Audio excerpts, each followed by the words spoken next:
கர்மா அப்படின்னா என்ன? செய்யக்கூடிய செயல்கள், அதனால் ஏற்படக்கூடிய விளைவுகள், அதுதான் கர்மா. இது எதன் மூலமாக வெளிப்படும் அப்படின்னா, நம்ம உடலால் செய்யக்கூடிய செயல்கள், நம்மளுடைய பேச்சின் மூலமாக வரக்கூடிய வார்த்தைகள். கர்ம யோகம் அப்படிங்கிறது ஆன்மீகத்தில் ஒரு உச்ச நிலையை அடையக்கூடிய ஒரு பாதை தான் அந்த கர்ம யோகம் அப்படிங்கிறது. கர்மானாலே நிறைய பேர் என்ன நினைக்கிறாங்கன்னா, இது கடவுள் நமக்கு கொடுக்குற தண்டனை அப்படின்னு நினைக்கிறாங்க. அதுக்கும் இதுக்கும் சம்பந்தமே கிடையாது. கடவுளுங்கிறவர் இப்போ கர்மா அப்படின்னு நம்ம எடுத்துக்கிட்டோம் அப்படின்னாலே செயலை விட நோக்கம் ரொம்ப முக்கியமா, இல்ல நோக்கத்தை விட செயல் ரொம்ப முக்கியம்? அதாவது ரெண்டுமே முக்கியம்தான். எந்த ஒரு மனிதனுமே செயல்படாமல் இந்த பூ உலகில் வாழ முடியாது. அப்போ கர்மான்றது ஒரு தண்டனைன்னு எடுத்துக்கலாமா? இது தண்டனை கிடையாது. ஏன்னா யாரோ உட்காந்து உங்க பின்னாடி ஒரு சாட்டையால அடிச்சு உங்களுக்கு தண்டனை கொடுக்கணுங்கிற மாதிரிலாம் இங்க கிடையாது. மாலை முரசு இறைநேயர்களுக்கு வணக்கம். இன்னைக்கு நம்ம நிகழ்ச்சியில கர்மா பத்தி பல விஷயங்கள் நம்ம தெரிஞ்சுக்க போறோம். இது தொடர்பா பல்வேறு தகவல்களை நம்மிடம் பகிர்வதற்காக ஆஸ்ட்ராலஜர் அண்ட் லைஃப் கோச் திருமதி ஜெயாரவி நம் அரங்கிற்கு வந்திருக்கிறார். அவரிடம் பேசலாம். வணக்கம். வணக்கம்மா. மேம், பொதுவாவே எந்த விஷயம் நடந்தாலும் அது அவங்களோட கர்மா, இது இவங்களோட கர்மா. அது நல்லதா இருந்தாலும் கெட்டதா இருந்தாலும் ஒரு பேசக்கூடிய விஷயங்கள் நம்ம பாக்குறோம் இல்லையா? கர்மா அப்படின்னா என்ன? கர்மா அப்படிங்கிறது ஒரு பெரிய காம்ப்ளெக்ஸான ஒரு சப்ஜெக்ட்.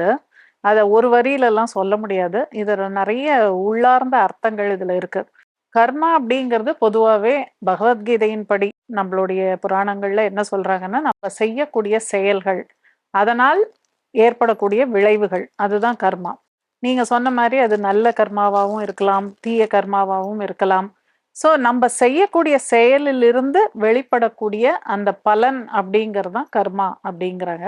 இது எதன் மூலமாக வெளிப்படும் அப்படின்னா, நம்ம உடலால் செய்யக்கூடிய செயல்கள், நம்மளுடைய பேச்சின் மூலமாக வரக்கூடிய வார்த்தைகள், அதுக்கப்புறம் நம்மளுடைய சிந்தனைகள், எண்ணங்கள், நம்ம கடமைகள், இது எல்லாமே ஒரு விதமான கர்மா அப்படிங்கிற ஒரு விஷயத்தை வெளிக்கொண்டு வரக்கூடியது தான். இப்போ பொதுவாவே எண்ணங்களும் செயல்களும் என்ன மாதிரி ஒரு பிரதிபலிப்பு கொடுக்குதோ அதன் விளைவு கர்மாவா வரும் அப்படின்ற மாதிரி இருக்கு இல்லையா? ஒவ்வொரு செயலுமே கர்மாவை உருவாக்குமா? எப்படி அதை புரிஞ்சுக்கலாம்? கண்டிப்பாக நம்ம செய்யக்கூடிய அனைத்து செயல்களிலிருந்தும் ஒரு கர்மா அப்படிங்கிற ஒரு விஷயம் உருவாகும். இதுதான் மனிதனுடைய பிறப்பு இறப்புங்கிற இந்த சுழற்சிக்கு காரணமே இந்த கர்மாங்கிற விஷயம்தான். இப்போ நீங்க எந்த ஒரு காரியம் பண்ணாலும் அதுல ஒரு அதனுடைய ரிசல்ட் இருக்கு இல்லையா? ஒரு நம்ம அடுப்புல ஒலை வச்சோம், அரிசி போட்டோம்னா சாதம் வரும் அப்படின்னு நமக்கு தெரியும். அப்போ அந்த செயலுடைய அந்த வெளிப்பாடு அப்படின்னு ஒண்ணு இருக்கு இல்லையா? அந்த பலன் மேல ஒரு பற்று இல்லாம உங்களோட கடமை உணர்ச்சி மட்டுமே அங்க மேலோங்கி இருக்கணும்.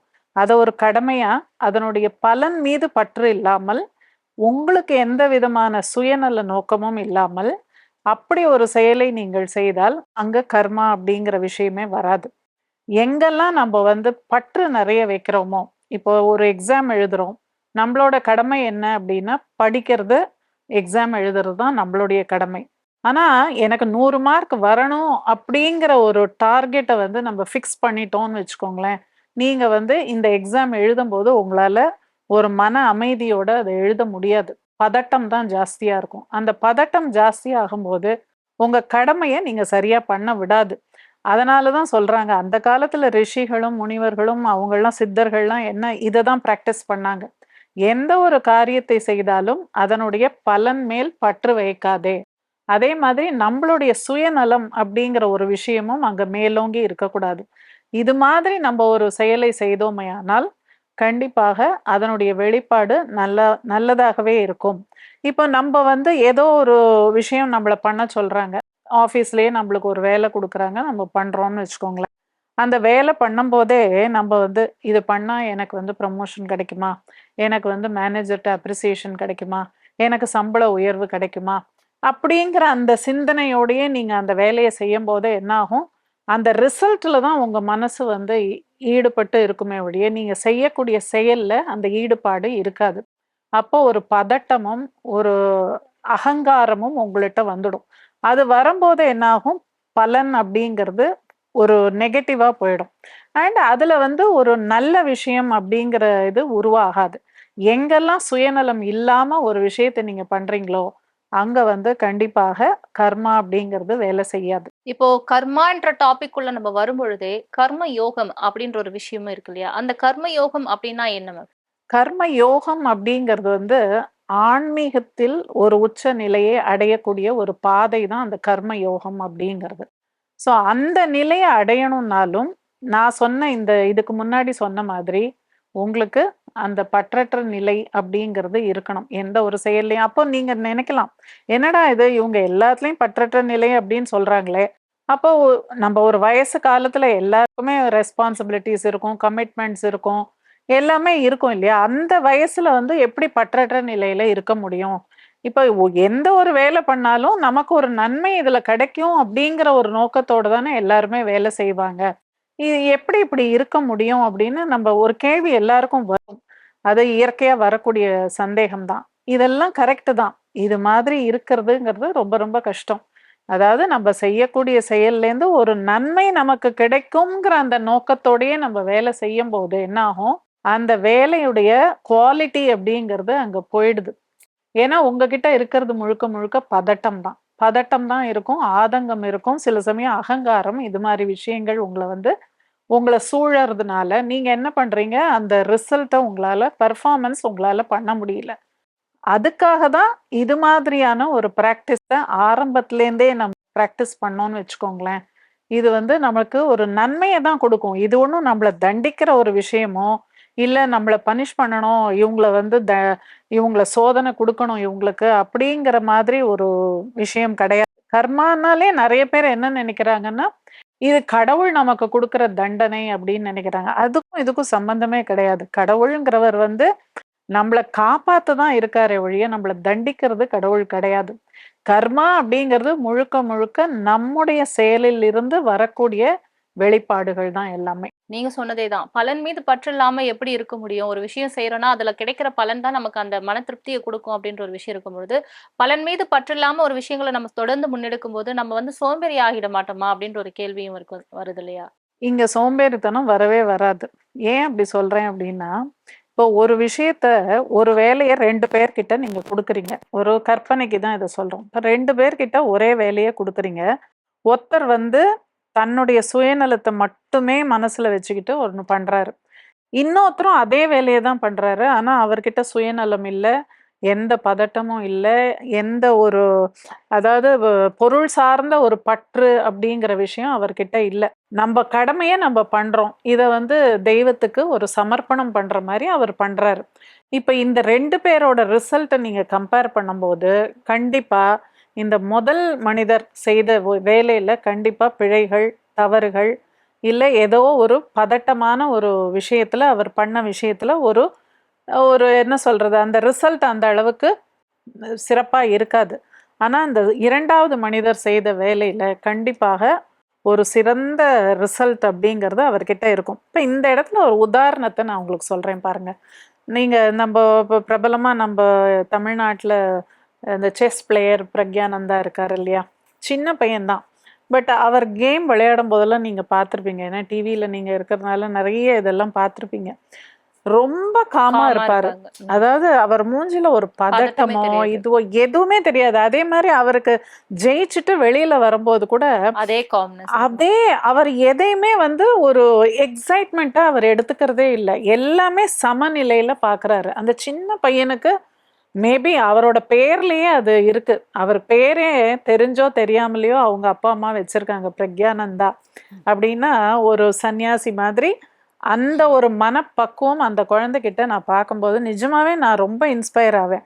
சரி நம்மலாம் வயசுல பெரியவங்க தான். இருந்தாலும் அந்த சின்ன குழந்தைகிட்ட கூட ஒரு நல்ல விஷயம் இருக்கும்போது, அதை எடுத்துக்கணும் அப்படிங்கிறது என் மைண்ட்ல எப்பவுமே பேக் ஆஃப் மை மைண்ட் அது வேலை செய்யும். ஸோ இது வந்து ஒரு உதாரணத்துக்காக சொல்றேன். மேபி அந்த பையனுக்கு விளையாடும்போது அந்த பதட்டம் இருக்குமோ என்னவோ நமக்கு அது தெரியல. ஆனா ஜென்ரலா பார்க்கும்போது அந்த பையனோட இன்டர்வியூஸ் கூட நான் நிறைய பார்த்துருக்கேன். ரொம்பவே அந்த பெரிய ஒரு இத ஜெயிச்சுட்டு வந்தா கூட, அவர் பேசும்போது பார்த்தீங்கன்னா, "நான் ஒண்ணுமே பண்ணல. இன்னும் கூட நான் நல்லா பண்ணியிருக்கணும். இன்னும் கூட நான் சிறப்பா பண்ணியிருக்கலாம்." அப்படின்னு தான் சொல்லுவாரே ஒழிய, அது ஒரு பெரிய பெருமையா அவர் என்னைக்குமே பேசினதில்ல. இந்த மாரி ஒரு மனப்பக்குவம் வந்து அந்த வயசுலயே ஒரு குழந்தைக்கு வந்தாச்சுன்னா நிச்சயமா அவங்களாம் மிகப்பெரிய உயரத்தை அடைவாங்க. அதுல எந்த மாற்று கருத்துமே இல்லை. இது மாதிரி எல்லாருமே இது மாதிரி ஒரு இதை ஃபாலோ பண்ணாங்கன்னா கண்டிப்பா லைஃப்ல வந்து சக்சஸ் அப்படிங்கிறத ஈஸியா பார்க்கலாம். நம்ம வந்து இந்த பதட்டத்தோட ஒரு விஷயத்த செய்யும் போதுதான் என்ன ஆகுது, அது மேல ஒரு விருப்பு வெறுப்பு அப்படிங்கிற ஒரு அந்த பந்தம் அப்படிங்கிறது ஒண்ணு உருவாயிடுது. அந்த பந்தம் உருவானாலே என்ன ஆகும், இந்த சுழற்சி பிறப்பு இறப்புங்கிற அந்த சுழற்சிக்குள்ள திரும்ப திரும்ப திரும்ப நம்ம போய் மாட்டிக்கிறோம். இப்போ வந்து ஜென்மங்கள் அப்படின்னுவாங்க. இப்போ இந்த ஜென்மத்துல நான் இருக்கேன் அப்படின்னும் போது நான் பண்ற விஷயங்கள் வந்து நல்ல விஷயங்களா தான் இருக்கும். நல்ல விஷயங்களாவும் இருந்தாலுமே சிலது கெட்டதாவே நமக்கு நடக்கும். அப்படி நடக்கும் பொழுது வந்து முந்தைய கர்மா உன்னை இப்ப அடிக்குது அப்படின்ற மாதிரி எல்லாம் சொல்லுவாங்க இல்லையா? சோ அந்த மாதிரி நமக்கு வந்து நெகட்டிவா ஒரு விஷயம் நடக்குது அப்படின்னா அது வந்து முந்தைய கர்மாவோட விளைவுன்னு தான் எடுத்துக்கணுமா எப்படி? அதுவும் ஒரு ஒரு என்ன சொல்றது, ஒரு சரியான பதில் தான். ஆக்சுவலா நம்மளுடைய முன்ஜென்ம கர்ம வினை அப்படிங்கிறது ஒண்ணு உண்டு. அதாவது நம்ம செய்த பாவமோ புண்ணியமோ எதுவாக இருந்தாலும் அது இந்த ஜென்மத்துல வந்து நம்மளுக்கு பிரதிபலிக்கும். கண்டிப்பாக அது பிரதிபலிக்கும்.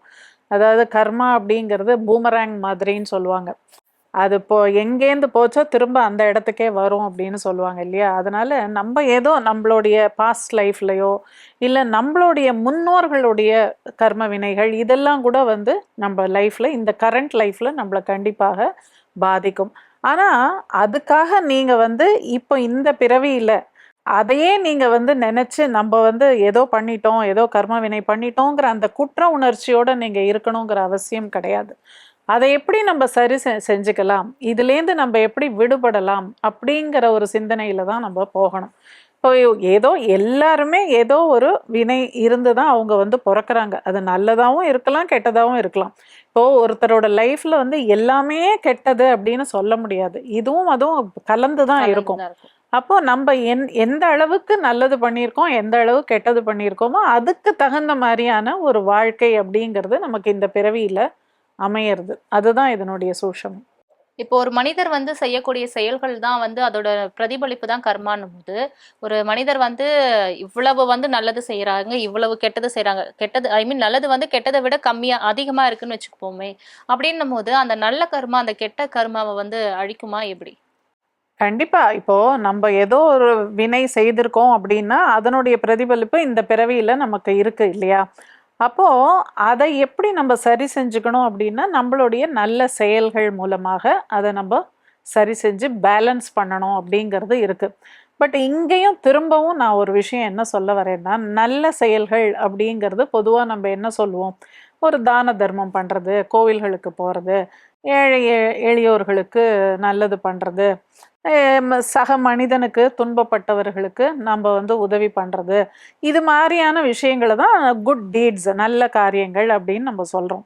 பட் இதுலேயும் கூட நான் என்ன சொல்கிறேன், நீங்கள் வந்து உங்களுடைய பெருமையும் பேரும் புகழும் வெளியில் வரணுங்கிறதுக்காக ஒரு விஷயத்தை நீங்கள் பண்ணீங்கன்னா அங்கேயும் நீங்கள் பண்ணுற நல்ல பலன் நல்ல விஷயங்கள் கூட அதுவும் ஒரு கர்மாவாக மாறிடும். இப்போ நான் வந்து இப்போ ஒருத்தருக்கு போய் ஒரு சேரிட்டபிள் இது ஒரு ஆர்ஃபனேஜில் போய் நான் ஏதோ ஒரு டொனேஷன் பண்ணுறேன்னு வச்சுக்கோங்களேன், அது வந்து யாருக்குமே வெளியில் தெரியாமல் நான் பண்ணணும்.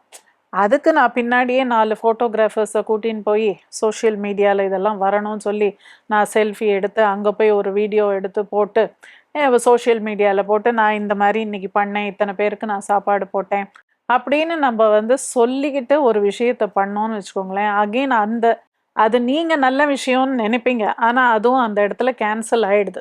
ஸோ தெரிஞ்சோ தெரியாமலையோ நீங்கள் நல்ல விஷயம் நினச்சி பண்ணுறது கூட சில சமயம் உங்களுக்கு ஒரு கர்மாவை அங்கே உருவாக்கி திரும்ப இந்த பிறப்பு இறப்புங்கிற சுழற்சிக்குள்ளே உங்களை கொண்டு வந்துடும். அதனால் கீதையில் என்ன சொல்லியிருக்காங்க, இல்லை எல்லா கீதை மட்டும் இல்லை எல்லா இதுலேயும் புனித நூல்கள்லையும் என்ன சொல்லியிருக்காங்கன்னா, நீங்கள் செய்கிற நல்ல விஷயத்த அதாவது ஒரு இறை இதோட பண்ணுங்க, இறைவனுக்கு சமர்ப்பணம் செய்கிற மாதிரி பண்ணுங்க.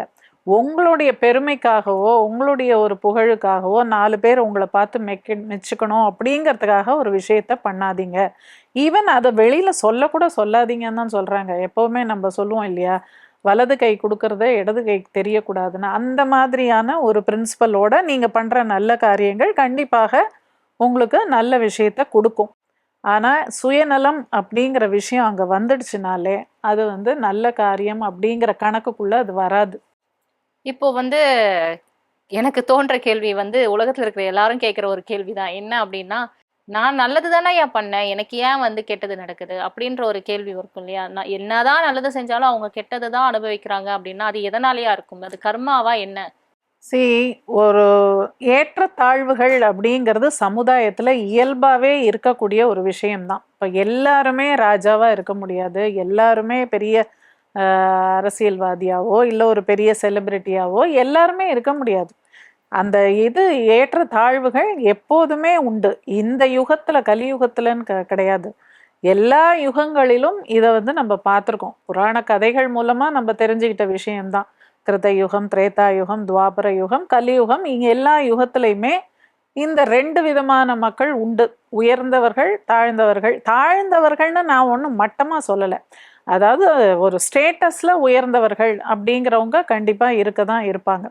ஸோ இது மாதிரியான இது அவங்கவுங்க கர்ம வினைக்கு ஏற்றபடி தான் அவங்க வாழ்க்கை அப்படிங்கிறது இந்த பிறவியில அமையுது. ஸோ இதுக்காக வருத்தப்பட வேண்டியது ஒன்றும் இல்லை. சப்போஸ் ஒருத்தர் ரொம்ப துன்பமே பட்டுட்டு இருக்காரு அப்படின்னா அதுல வருத்தப்பட வேண்டியதுக்கு ஒன்றும் இல்லை. ஏன் அப்படி சொல்றேன் அப்படின்னா, இது வந்து அவங்களுக்கு ஆன்மீகத்துல ஒரு உயர்நிலையை அடையக்கூடிய ஒரு சந்தர்ப்பம் அவங்களுக்கு இறைவன் ஏற்படுத்தி கொடுத்துருக்காரு அப்படின்னு அதை பாசிட்டிவாக தான் நீங்கள் எடுத்துக்கணும். ஏன்னா ஒரு ஆன்மீகத்தில் உயர்நிலைக்கு போகணும் அப்படின்னா அது சாமானியமான விஷயம் இல்லை. எல்லாவற்றையும் துறந்து துக்கம் சுகம் துக்கம் ரெண்டையுமே சமமாக பார்க்கக்கூடிய நிலைக்கு ஒரு மனிதன் வரணும் அப்படின்னா அதுக்கு பலவிதமான சோதனைகளுக்கு அவன் உட்பட வேண்டும். அப்போதுதான் அந்த நிலைக்கு அவன் வர முடியும் இல்லையா? அந்த மாதிரியான ஒரு டெஸ்டிங் டைம்ல நம்ம இருக்கோம் அப்படின்னு நம்ம எடுத்துக்கணும். ஸோ இதுலேருந்து ஒரு பாடமா நம்ம இதை எடுத்துக்கணுமே ஒழிய இது ஏதோ நமக்கு கொடுத்த தண்டனை பனிஷ்மெண்ட் அப்படிங்கிற மாதிரி இதை கொண்டு போகக்கூடாது. ஏன்னா எவ்வளோக்கு எவ்வளோ ஒரு மனிதன் கஷ்டப்படுறானோ அந்த அளவுக்கு வந்து அங்கே ரிஃபைன்மெண்ட் அப்படிங்கிறது அந்த ஆத்மாவுக்கு வந்து நிறைய ரிஃபைன்மெண்ட் ஆகுது. நிறைய அந்த சுத்திகரிப்பு அப்படின்னு சொல்லுவாங்க இல்லையா? அந்த மாதிரி சுத்திகரிக்கப்பட்டு நல்ல ஒரு மோல்டடா நல்ல ஒரு அவங்கள வந்து இந்த செதுக்கிய வைரம்னு சொல்லுவாங்க இல்லை? செதுக்க செதுக்க வைரம் வந்து ஜொலிக்கும்பாங்க. அந்த மாதிரி நம்ம செதுக்கப்படுறோம். அந்த நிலை வந்து அடைஞ்சாச்சு அப்படின்னா அதுதான் வந்து லைஃப்ல வந்து என்ன சொல்றது, ஒரு எல்லா விதமான கர்மாவையும் நம்ம கழிச்சு மோக்ஷம் அப்படிங்கிற ஒரு நிலைக்கு போகக்கூடிய அந்த ஸ்டேஜ். இப்போ மோட்சத்துக்கு போகிறது அப்படின்னா நம்ம எல்லாரும் என்ன நினைக்கிறோம், இறந்த உடனே எல்லாரும் மோட்சத்துக்கு போயிடுறாங்க அப்படின்னு. அப்படி கிடையாது. இந்த கர்ம வினை சுழற்சி அப்படிங்கிறது இது எத்தனை ஜென்மங்கள் நம்ம எடுக்கிறோம் பண்ணுறோங்கிறதுக்கெலாம் கணக்கு தெரியாது. இருந்தாலும் ஒரு மனிதனுடைய உச்சபட்ச ஆசை என்னவாக இருக்கும் அப்படின்னா இந்த இதுலேருந்து இந்த மாதிரியான ஒரு பொருள் சார்ந்த இந்த உலக பற்றிலிருந்து விடுபட வேண்டும் அப்படிங்கிறது தான் எல்லா ஆன்மாவும் ஆசைப்படக்கூடிய விஷயம். அதுதான் அந்த விடுபடுதல் அப்படிங்கிற விஷயம் வந்து அவ்வளோ ஈஸியாலாம் கிடைச்சிடாது. அதுக்கு நம்ம பல சோதனைகளுக்கு உட்பட்டு இந்த மாதிரிலாம் ஒரு ப்ராசஸ் ஆன அப்புறம் தான் நம்ம அந்த நிலையை அடைய முடியும். ஸோ இதெல்லாம் வந்து ஒரு நன்மைக்கு அப்படின்னு நம்ம எடுத்துக்கிற அந்த பக்குவம் நம்ம கொண்டு வரணும். இப்போ கர்மா அப்படின்னு நம்ம எடுத்துக்கிட்டோம் அப்படின்னாலே எண்ணமும் செயலும், அதாவது எண்ணமும் நோக்கமும் செயலும் நோக்கமும் அப்படின்னு சொல்லிட்டு நம்ம சொல்லுவோம் இல்லையா? அப்படின்னும் பொழுது செயலை விட நோக்கம் வந்து ரொம்ப முக்கியமா, இல்ல நோக்கத்தை விட செயல் ரொம்ப முக்கியமா? அதாவது ரெண்டுமே முக்கியம்தான். செயல் அப்படிங்கிறது முக்கியம். எந்த ஒரு மனிதனுமே செயல்படாமல் இந்த பூ உலகில் வாழ முடியாது. மனிதனா பிறந்தாச்சு அப்படின்னா, மனிதன் மட்டும் இல்லை, ஈவன் மிருகங்கள் கூட இந்த பூமிக்குள்ள வந்து பிறந்தாச்சு அப்படின்னா ஏதோ ஒரு செயல்பாடு அவங்களுக்கு இருந்துகிட்டே தான் இருக்கும். இப்போ ஒரு மிருகமா இருந்தா காட்டுக்குள்ள வேட்டையாடி சாப்பிடணும், தன்னோட இரையை தானே தான் அது எடுத்து சாப்பிடணும். அப்ப அதுக்கு ஏதோ ஒரு செயல்பாடுல அது இறங்கணும். அது மாதிரி மனிதனுக்கும் இந்த பூமியில பிறந்தாச்சுன்னா ஒரு செயல் அப்படிங்கிறத செஞ்சுக்கிட்டே தான் இருக்கணும், கடைசி வரைக்கும், கடைசி மூச்சு இருக்கிற வரைக்கும். இப்போ அந்த செயல்பாடு அப்படிங்கிறதுல நம்மளுடைய நோக்கம் அப்படிங்கிறது ரொம்ப முக்கியம்தான். அந்த நோக்கம்ங்கிறது ஏற்கனவே நான் சொன்ன மாதிரி இது வந்து சுயநலம் அப்படிங்கிற விஷயம் சுத்தமா இருக்கக்கூடாது. கண்டிப்பா இருக்கக்கூடாது. யாரா இருந்தாலும் சரி, எல்லாமே வந்து நம்ம சம்பாதிக்கிறது நமக்கு மட்டும் இல்லாம நம்மளால முடிஞ்ச அளவுக்கு என்ன நம்மளால பண்ண முடியுமோ அடுத்தவங்களுக்கும் உதவணும் அப்படிங்கிற அந்த எண்ணம் இருக்கணும். அப்படியே நீங்க உதவணும்னு நினைச்சாலும் அதை வந்து ஒரு என்ன சொல்றது, ஒரு ப்ராபகண்டா பண்ணாதீங்கன்னு தான் சொல்றேன். அதாவது எல்லாருக்கும் சொல்லி பெருமை பீத்திக்காதீங்க. நீங்க பண்றத சைலண்டா பண்ணுங்க. அடுத்தவங்களுக்கு கூட அது தெரிய வேண்டாம். ஈவன் உங்க வீட்லயே கூட எல்லாருக்கும் சொல்லணுங்கிற அவசியம் இல்ல. நீங்க இன்னைக்கு ரூ. 10,000 சம்பாதிக்கிறீங்கன்னா, ஒரு ரூ. 1000 நீங்க ஏதோ சேரிட்டி பண்றீங்கன்னா, அது சைலண்டா பண்ணுங்க. அதுக்கு ஒரு பப்ளிசிட்டி பண்றது, அதுக்கு ஒரு பெருமையை எதிர்பார்க்கறது, ஒரு அப்ரிசியேஷன் அதெல்லாம் வேண்டாம். அந்த மாரி நோக்கங்கள் சிறப்பாக இருந்தால், கண்டிப்பாக உங்களுடைய செயலுக்கு நல்ல பலன்கள் அப்படிங்கிறது உறுதியா கிடைக்கும். அந்த பலனை கூட நீங்க தீர்மானிக்காதீங்க அப்படின்னு தான் சொல்றாங்க. பெரிய பெரிய மகான்கள் என்ன சொல்றாங்கன்னா, பலனை வந்து என்னைக்குமே நீங்க ஃபிக்ஸ் பண்ணாதீங்க.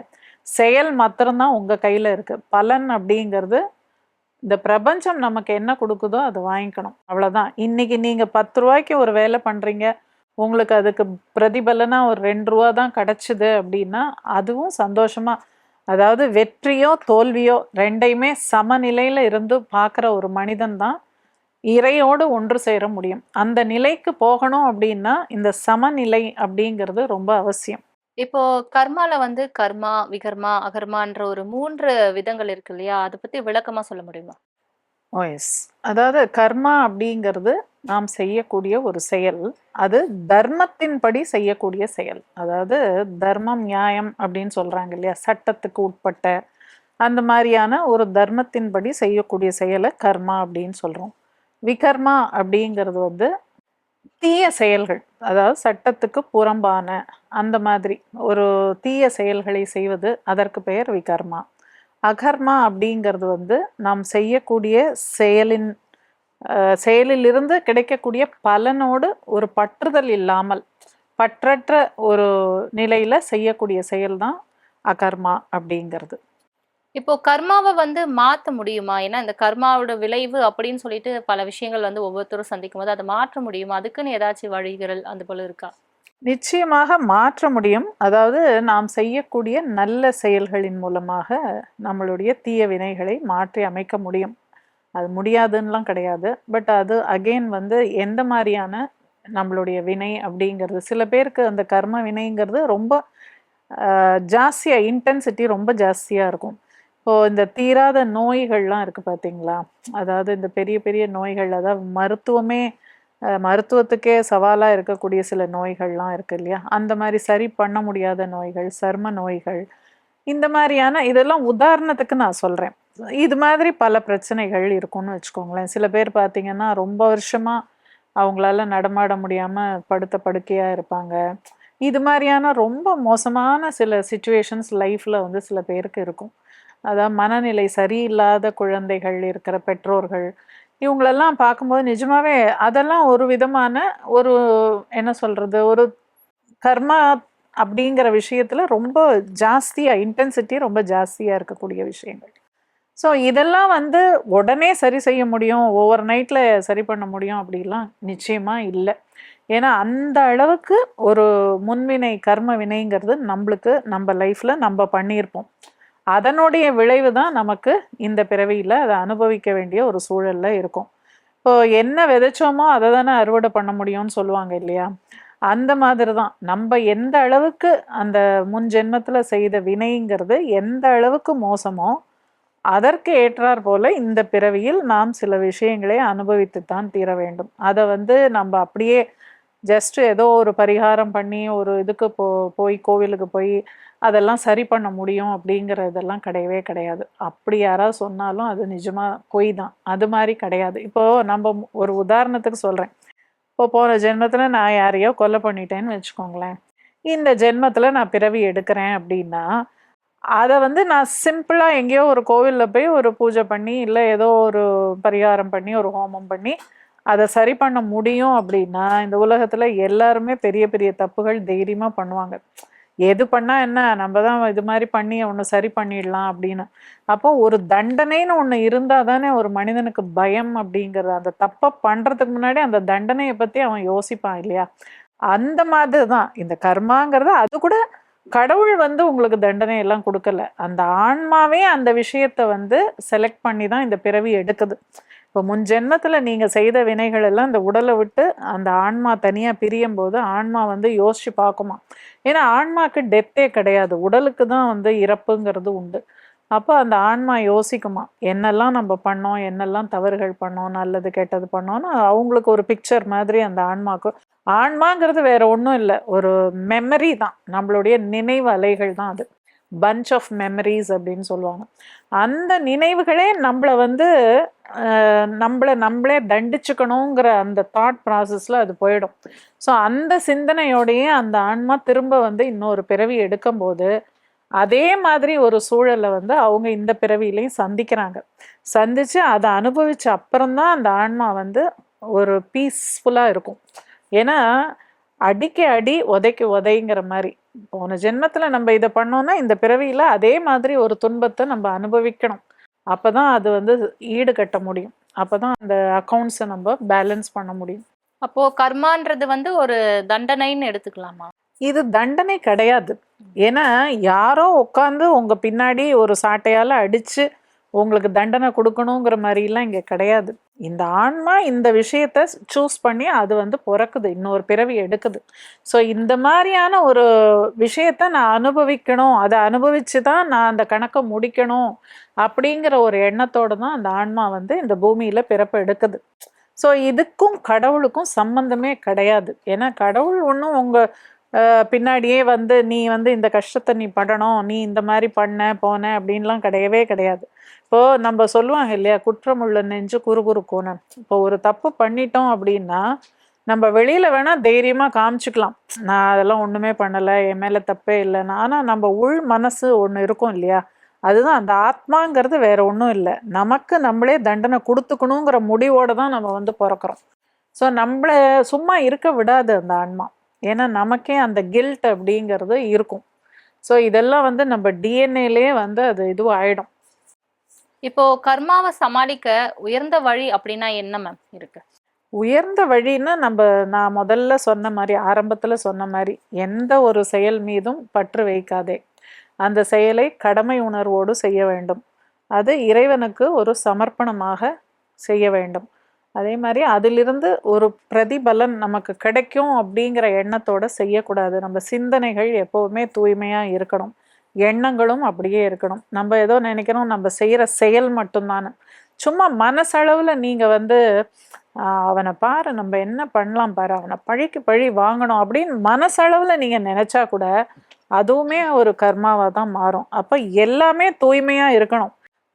சிந்தனையும் தூய்மையா இருக்கணும், உங்க எண்ணங்களும் தூய்மையா இருக்கணும், வார்த்தைகள் நல்ல வார்த்தைகளா இருக்கணும். நீங்க செய்யக்கூடிய செயல்கள் யாரையும் துன்புறுத்துற மாதிரியோ, யாரையுமே அது வந்து ஒரு அவங்கள வந்து ஒரு தொந்தரவுப்படுத்துற மாதிரியோ ஒரு விஷயத்த நம்ம பண்ணக்கூடாது. அப்படின்னா நீங்க எவ்வளோ உயர்ந்த நிலையில நீங்க இருக்கணும் இல்லையா. அதை வந்து சொல்றது ரொம்ப ஈஸி, ஆனால் ப்ராக்டிஸ் பண்ணுறது அவ்வளோ ஈஸி கிடையாது. ஏன்னா இதெல்லாம் உயர்ந்த நிலையில் இருக்கிற ஞானிகள், அந்த சித்தர்கள், அவங்கள மாதிரி நம்மளாம் சாமானிய மனிதர்கள், நம்மளாலெல்லாம் அந்த நிலைக்கு வர்றது அப்படிங்கிறது ரொம்ப கஷ்டம். ஆக்சுவலாக நம்ம ஆன்மீகம் அப்படின்னா எல்லாரும் என்ன நினைக்கிறாங்கன்னா, கோவிலுக்கு போகிறது, ஆலயங்களுக்கு போகிறது, சர்ச்சு மசூதி எங்கே வேணால் இருக்கலாம், எந்த இதுவாக வேணால் இருக்கலாம், இது மாதிரி போகிறது தான் ஆன்மீகம் அப்படின்னு நம்ம நினைக்கிறோம். யாத்திரைகள் போகிறது அது மாதிரி. ஆனால் இதெல்லாமே ஆன்மீகத்தில் ஒரு ஆரம்ப நிலை தான். இதெல்லாம் உச்ச நிலை, உச்சபட்ச ஆன்மீகம் அப்படிங்கிறது ஒரு மனிதன் எல்லாவற்றையும் சமமாக பார்ப்பது, சுக துக்கம் ரெண்டையுமே சமநிலையில் இருந்து பார்க்கறது. இந்த மாதிரி ஒரு மனசளவில் ரொம்ப தூய்மையோட ஒரு எண்ணங்களும் சிந்தனைகளும் தூய்மையாக இருக்கிறது.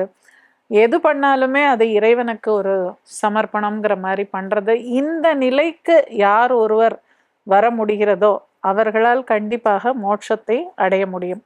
ஸோ கடவுள் அப்படிங்கிறது நமக்குள்ளே தான் இருக்கார் கடவுள். அதை வந்து நம்ம புரிஞ்சுக்கிறதுக்கு ரொம்ப நாளாகும். அதுக்கு தான் அதில் முதல் நிலை தான் இந்த மாதிரி கோவிலுக்கு போகிறது வருது, அந்த மாதிரி விஷயங்கள்லாம் ஆரம்ப கட்டம். ஆனால் உச்சக்கட்ட ஆன்மீகத்தில் இருக்கிறவங்க பாருங்க, ரொம்ப கோவிலுக்கெல்லாம் போக மாட்டாங்க. அவங்களோட எண்ணங்களும் சிந்தனைகளுமே கடவுளுக்கு நிகராக இருப்பாங்க அவங்களே.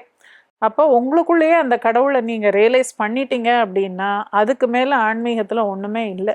ஸோ அந்த நிலை எல்லாராலையும் அடைய முடியாது. அதற்கு நிறைய ப்ராக்டிஸ் பண்ணணும், நிறைய அதுக்கு நம்ம நிறைய விஷயங்களை விட்டு கொடுக்கணும், நிறைய தியாகங்கள் பண்ணணும். அதெல்லாம் ப்ராக்டிஸில் தான் வரும். கொஞ்சம் கொஞ்சமாக அட்லீஸ்ட் ஒரு முயற்சி எடுக்கணும். நம்மளுக்கு வராது, உடனே இந்த பிறவியிலேயே எல்லாத்தையும் அடைய முடியாது தெரியும். பட் ஒவ்வொரு ஸ்டெப்பாக நம்ம எடுத்து வைக்கிறதுக்கு ஒரு முயற்சியாவது பண்ணணும். நிச்சயமா. ஆக்சுவலி கர்மா வந்து எந்த அளவுக்கு வந்து இருக்கு, கர்மானா என்ன அப்படின்றது ரொம்ப டீட்டெயில்டாவே பேசியிருந்தோம். மீண்டும் மற்றொரு நிகழ்ச்சியில சந்திக்கலாம் மேம். வணக்கம். வணக்கம். நேயர்களே, மீண்டும் மற்றொரு நிகழ்ச்சியில் சந்திக்கலாம். வணக்கம்.